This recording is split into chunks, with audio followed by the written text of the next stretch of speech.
Check out Gizmo. What's up, kids? Looking out the window.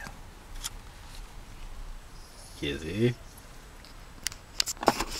Alright guys, let's crack into tonight's coaching video.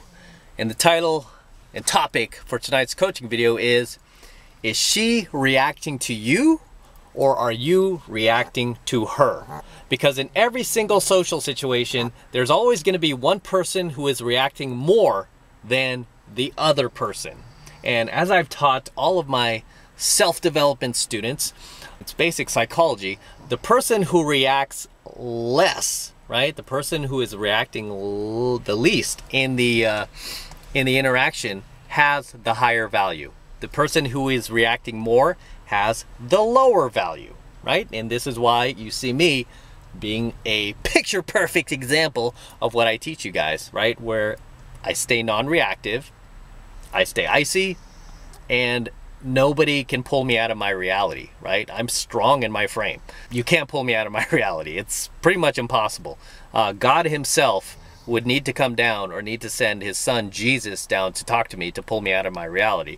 And he would be the only one who could do it. But no man living on this earth can get inside my head and cause me to react to him, right? As I teach you guys, be the observed, right? Part of being an alpha male is to be the observed. And not only be the observed, but be able to handle the attention and the social pressure, okay? Big word, social pressure that comes with being the observed. You feel me? And because I've been doing game my entire adult life and I've been in a lot of these tense adult social situations, I've learned to be icy and non-reactive to it, right? To the point where, I mean, there could be like fights breaking out in front of me, behind me, and it doesn't faze me. I could care less, right? It's just like, okay, great. What else is new? Right? I mean, I've like literally been gaming a girl and these two guys behind me are like punching each other, or two girls to our side are like pulling each other's hair. And I'm like, yeah, girl, so what part of Santa Monica have you been living in? You know, and we're just having this conversation and she's like, are you seeing what's happening? Are you just completely oblivious to this? And, you know, and if it starts bumping into us, I'll be like, oh, step this way. You know, step sideways a couple of steps with me and we'll just step over and we continue our conversation, right? At the end of the day, you have to understand how social interactions play out. You know, somebody is always going to be reacting more to the other person.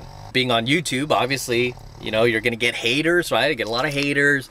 You get other YouTubers wanting to hate as well, do response videos. I've mentioned that. Do you see me react? No, I love the attention. I love it. The funny thing is, like, people who attack you, they think you're going to go inside your head. Oh my God, oh, I'm so destroyed. It's so cringy what I'm doing. No, it's like, dude, more attention, right? It's like you become almost narcissistic that way. It's like you just love the attention and you just keep eating it up. And the more silent you stay, the more riled up they get and the more attention you get, right? The more observed you become. You become even more observed than before. Right? It's like your haters and the people who dislike you are just lifting you up even more. It's awesome. It's incredible. Especially when you're like talking to girls or you're approaching girls or you're interacting with females, especially if you like them, right? You're feeling attraction for them. The worst possible thing you could be doing is reacting to her more than she is reacting to you, okay? You have to ask yourself, who is experiencing who here? Because in order for her to feel attraction for you, especially romantic attraction, sexual attraction, she needs to experience you, okay?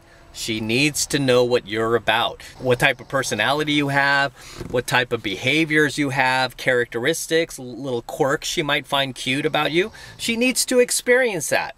AKA, she needs to experience you. What I see with a lot of guys these days, because they're so pussified, they're so beta, they're so feminized by all this feminist propaganda that they've had growing up, whenever they're interacting with a female, even if they didn't approach her, just say like she's their cashier, right? They're like buying something from the girl, like at the Subway store or something like that, and they're the customer. It's like, even in those situations, it's like, they're reacting more to the girl than she is reacting to them. It's like they're buying from her. I've literally seen this. I was at, you know, speaking of Subway, I was getting Subway the other day. That's why it's in my head. The other day I was getting Subway. The two guys in front of me, because the girl behind the counter was this young, like, cute college girl, probably like 17 or 18 years old, cute college girl, like just pretty, like really pretty face too. But not the best customer service oriented female like person I've seen. She was just making their sandwich, and then these guys are paying for it. They're like, thank you, that was such a great sandwich. Thank you for making it for me. It was so fast too. And you know, thanks for putting like extra lettuce on it. I really appreciate it. The other girl's like, that's fine, it's okay. And it's like the guy is sitting here saying thank you and thanking her when it's like he bought the sandwich, you know? Dude, you bought the sandwich. Why are you thanking her? She should be the one like, thank you, sir, come again, right? Did any of these guys say that? No. Did I say that? Absolutely I did, right? Absolutely I did. Absolutely I did. Just because these two chumps in front of me were pussies and beta rewarded this girl's bad behavior. Like, I'm buying a sandwich from the Subway. I'm like, I'm the customer here. I'm not gonna let you treat me piss poorly. So as I was paying for my sandwich, she was like, okay, ran my credit card. I was waiting for the thank you, come again. So when I didn't get it, I was like, thank you, come again, sarcastically. And you know what she did? She was like, oh my God. Like, I was like, literally, she was like, oh, I'm sorry. Thank you, come again. Sorry about that. She apologized. And she was like, she even laughed about it because I called her out on it. She thought it was funny. In that moment of humor was attraction, maybe even sexual attraction, right? Why? Because I called her out, right? It was innocent. It was harmless. Right? It wasn't anything big. I wasn't there approaching the girl. I was just getting a sandwich. But I took a moment to call her out on her bad behavior. And I did it in a very subtle way because everything is in the subtext, right? You learn that about game and pickup. Everything is in the subtext.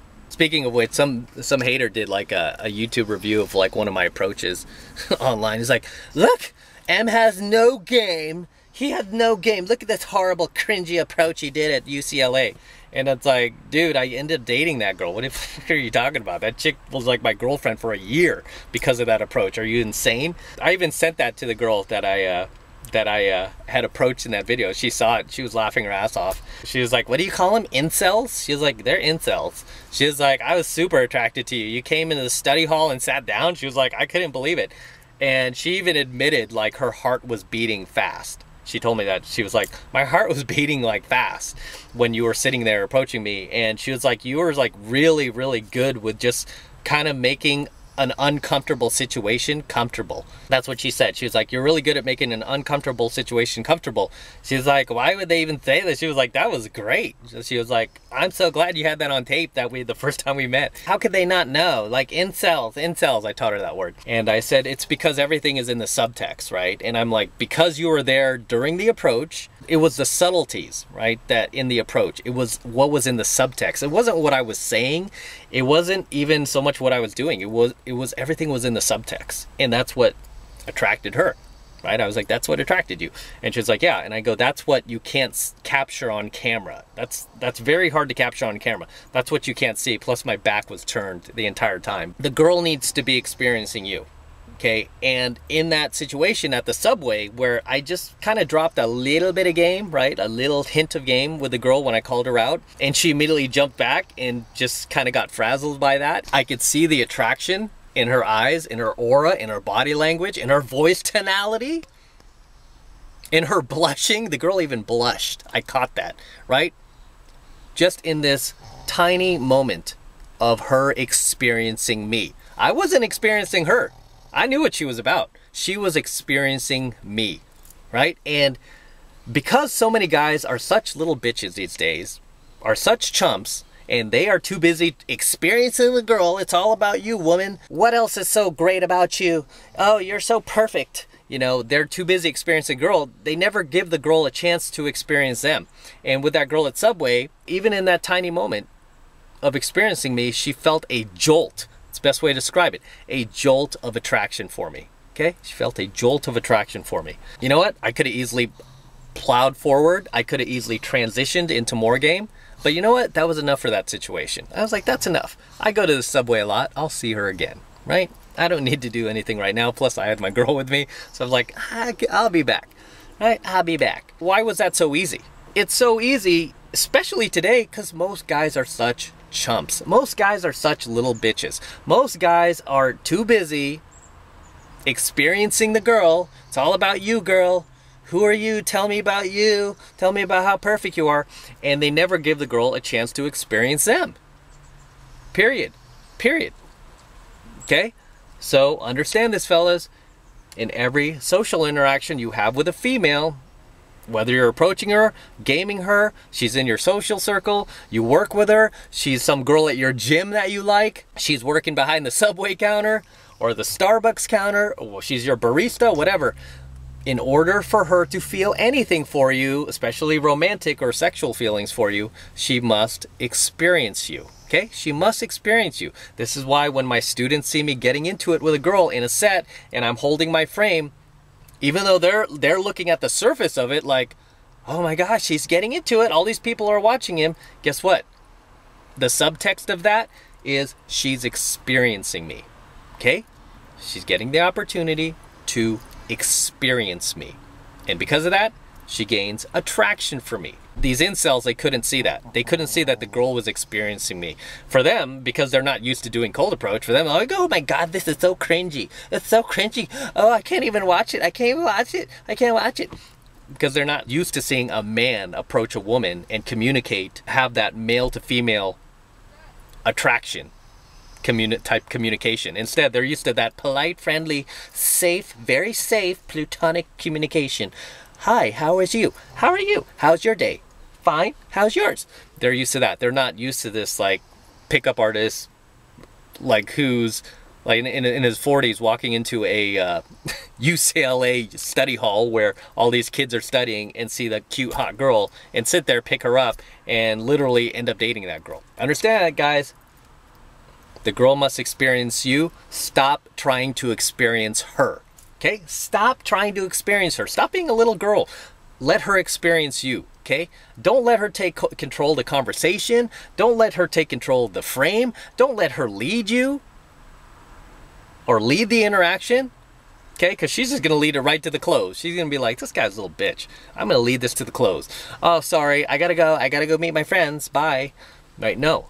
You got to take charge. Okay, you got to take charge. Allow that girl to experience who you are, your personality, your characteristics, all the things that make you great, your sense of humor, right? You're a great guy. Let her experience that. By not letting her experience that, you're denying her of that. You're denying her of meeting you. If you experience her, she's going to forget about you. She's just going to be like, oh, that was just another dude. You're going to be like an object, not a person in her eyes. You're going to be seen as an object. Oh, this guy I talked to, told him about my life story, yapped away in his ear, just completely ear banged him, and walked away. That's what a lot of these girls do. Like so many of these girls are narcissists these days. They like come in your ear and they ear bang you, tell you all about themselves and their great job and their great life and oh, all these guys want me and oh, all this, me, right? Woman's favorite note, me. And they don't ask you anything about you because you don't take control. You just sit there, let them talk, yap in your ear. Again, you let them ear bang you and then they walk away. Forget all about you. You just wasted like 20 minutes, half an hour of your life letting this girl like talk in your ear all about herself and never asking you. I call these girls out. Anytime they start to get narcissistic like that, try to make the conversation about them, I'm like, okay, I asked you one question about yourself. You don't need to go on this diatribe. I don't need your life story, girl. And now, back to me. And then I will let the girl experience me, right? I will let her experience me, even by calling her out, right? Just like I did the Subway girl. She is experiencing you. Like, wow, this guy's a man. This guy has balls. He's going to call me out. She is experiencing you, even through doing that. So just by doing that, guys, she is experiencing you. AKA, she is reacting to you, okay? You are not reacting to her. She is reacting to you, okay? And the more that you can do to get her reacting to you, the better off you will be. You will see me let girls get riled up over me, manufacture conflict with the girl, right? Because I want her reacting more to me than me reacting to her, because the person who is reacting more has the lower value. The person who is reacting the least has the higher value, right? And obviously the girl is not going to be attracted to you if you are lower value than her. So the way that you become higher value than her is by reacting to her less. Okay, she needs to be reacting to you. You need to take control of that interaction to the point where she's like, oh my gosh, you know, what is it about this guy? Why am I so responsive to him? You know, it can't be the other way around. Every single guy that is in a woman's friend zone, okay, the millions out there that are sitting in a female's friend zone right now, you might be sitting in some girl's friend zone right now. I guarantee 110% that if you look back on your initial goof where you screwed up with that girl that landed you where you are today in that friend zone, if you look back, it was because you were reacting to her more than she was reacting to you. She never got a chance to experience you. Okay, instead, you were experiencing her. And all those guys, where they end up? Right where you are, in the friend zone. And with that said, let's wrap up here. Until next time, this is M from the 33 Secrets. Don't forget to smash that like button below. Also, hit that notification bell right next to it so that you are notified whenever I release a brand new coaching video here on the YouTube. And more importantly, guys, please make sure you subscribe to my channel. Helps me out a ton when you guys actually subscribe to the channel, so please make sure you're subscribed to my channel, as well as sharing my coaching videos with like-minded friends of yours so that we can really build this tribe and get this education out there to more guys who need it. And for all of you guys who want to support my work and all of this red pill, gold pill, and platinum pill content that I'm teaching you guys even further, the best way to do that is by jumping into my monthly online coaching program, 7 Months to Mastery, where I'm teaching guys just like you how to go out there and approach and close the youngest, hottest, and most beautiful looking women on the planet. I am talking about 8s, 9s, and 10s, the same exact type of women that myself and all of my coaching students are out there approaching and closing every single week. And I kid you not, every single week. No matter what type of crisis is going on in the world, no matter what type of virus is breaking out, we're out there making things happen every single week, just like you can if you learn this stuff. Okay, and right now the first month is only $1. Okay, it's only $1 for the entire first month of coaching lessons from me. And this again is the absolute best way to support my work and all of this knowledge that I am teaching you. If you're gaining value from it, this is the best way to support me. Okay, and you're going to gain a ton of value from what I have to teach you in 7 months of mastery. So feel free to take advantage of it. It's real easy. All you need to do is click that link below in my description box. It will take you over to my website where you could get signed up right now. It just takes 2 seconds. So do that now, and I will see you in my next coaching video.